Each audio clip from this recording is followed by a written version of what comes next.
It's the month of February, woo!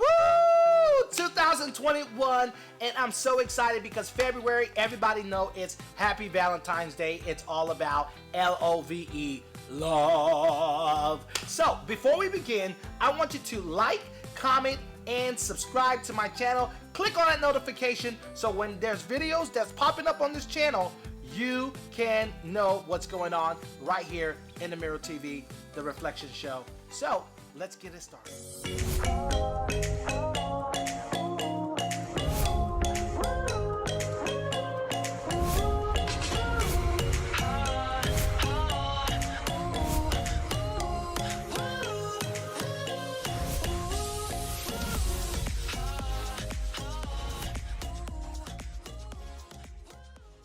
Welcome to the Red Chair edition, Unfiltered Conversation on the Reflection Show. It is the month of love, and I'm so excited because I have a unique, amazing, beautiful married couple here. I have the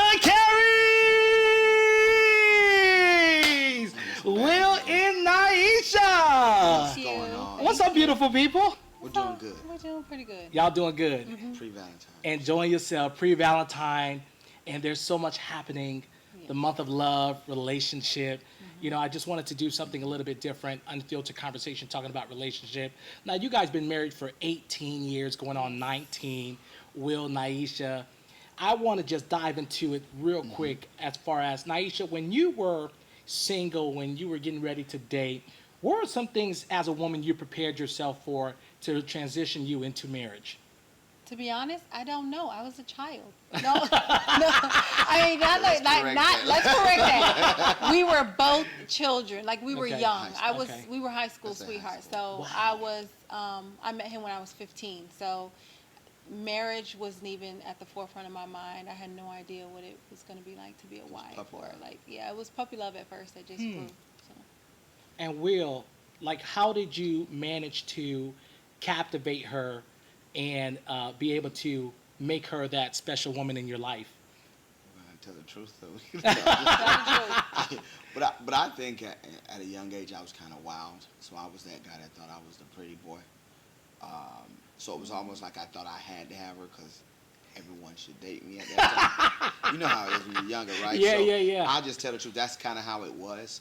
She was actually at my mom's house getting her hair done. And I was working at Universal Studios, and I got off of work. You know, you got a little money in high school. You think, you hot. Yeah, I was off of work. Listen, that Diddy hot. Yeah. So when I met her, actually, I know she's laughing and talking, but she was dating a person that was a problem.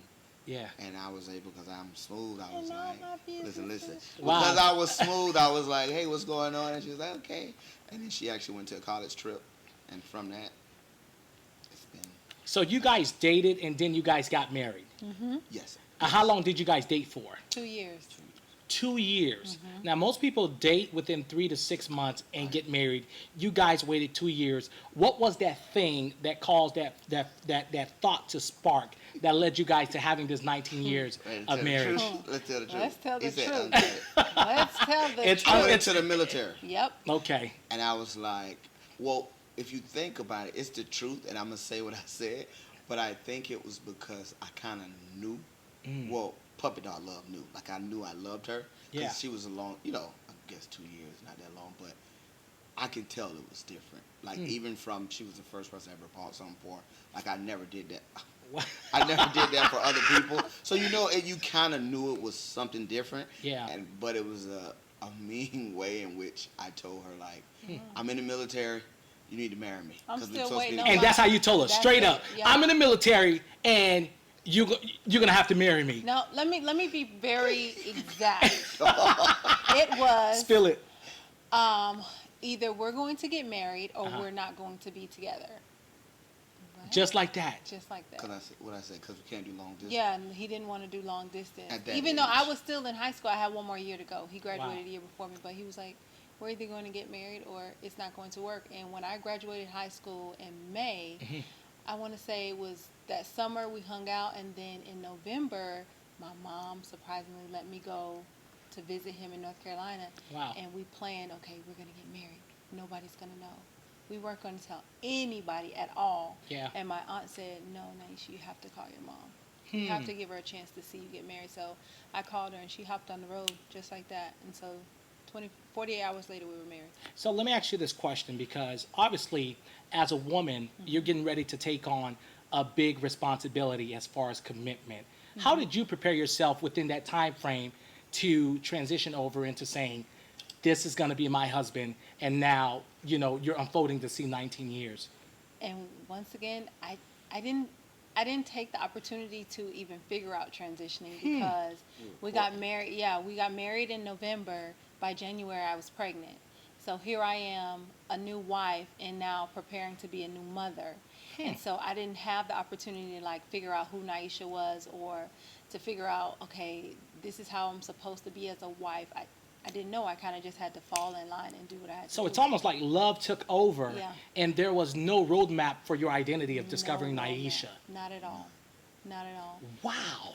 We learned literally, on the job learning. Yeah. That's how we did marriage, I think.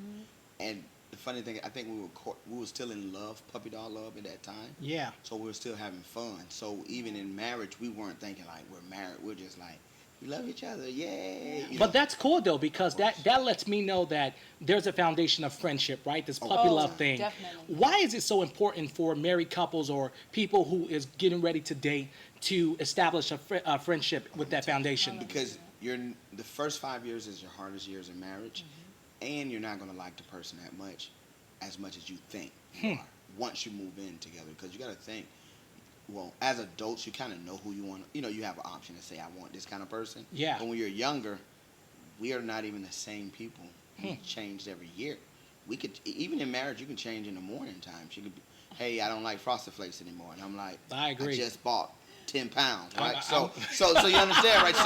So you can imagine a high schooler that we didn't know who we were as adults get together, and now every day it's like, I don't like eggs. Okay, I don't like these movies. I don't, so it's a ever-changing way in which you didn't like each other. So if you weren't friends, when you get in those fights, there's no coming back from it, because even somewhere out, you're like, I'm done. You're done with it. But if you're friends, especially me, I'm well, now she's goofy and jokey, but we're so funny. We'll be angry, and I say something crazy because I know she'll be like, when you make them laugh, it's always that's that friendship connection. Yeah. So even through that process, you guys had to evolve. Oh, yeah. Nyesha, you had to evolve into this woman of rediscovering yourself after having children and after having longevity in your marriage. What steps did you take then to become the Nyesha you are today? I started to take more time for myself. I started to... Self-care. Yeah, definitely. Self-care is a big part of who I am today. I took the opportunity to go to college and just do the things that I couldn't do in the beginning of the marriage that helped create who I am today. And then, I'm very big on music selection, and so certain music would just help calm me, and and also spirituality. Yeah. So, just little tidbits here and there. So you had pretty much a list of things that you really drew yourself towards to make you better through those situations as you were evolving. And Will, becoming a man, I know a lot of men don't have direction when they're dealing with transitions back to back to back to back. What was that one thing that sustained you as a man and makes you the awesome husband and father that you are today? I think for me, I didn't grow up with, I guess you could say, a mom and a dad in the household. My grandmother raised me. And because I wanted that so bad, I worked to provide. Wait, hold on. Because you wanted that so bad, you worked. For my kids, for my family to be together. I wanted my kids to have their mother and father. So basically, we made a promise, and she knew this, even falling in love. I said, whoever has my kid, I'm going to stay with forever. Wow. Because I want my kid, and my daughter is 16, so in a year and a half, she'll be off to college, and then my son, so I wanted that stable household for them, and I wanted to show them the love that, both my wife and I didn't have. Yeah. And I think I was very mature for my age. I was working. Because your grandma raised you. I mean, there's nothing better than a grandma love. Because grandma love comes with wisdom. It comes with recipes. Because we be seeing you cook on Facebook. I know y'all see Will cook on Facebook. I'll be like, man, look here. Country. I don't like curly hair guys. Country. And so I at a young age, I started cooking. Yes. At a young age, I started working and buying my own shoes and clothing because I wanted to be like the cool kids. Yeah. You know, the grandmother's going to get you what you need, but I wanted what I wanted, right? So I wanted the Jordans and things of that nature. And my dad always provided and bought that stuff for me, you know, when he came around. So when you have Jordans and Tommy Hilfiger, when you didn't even know what Tommy Hilfiger was, my need to have that continuously, if he wasn't there, I made sure I provided. So that your past coached you how to have a different level of hunger towards what you were getting ready to build as far as your legacy and your family today. And that's pretty unique because most people in the month of February, they're either single, they're dating, or they're married. In the marriage, they stop dating.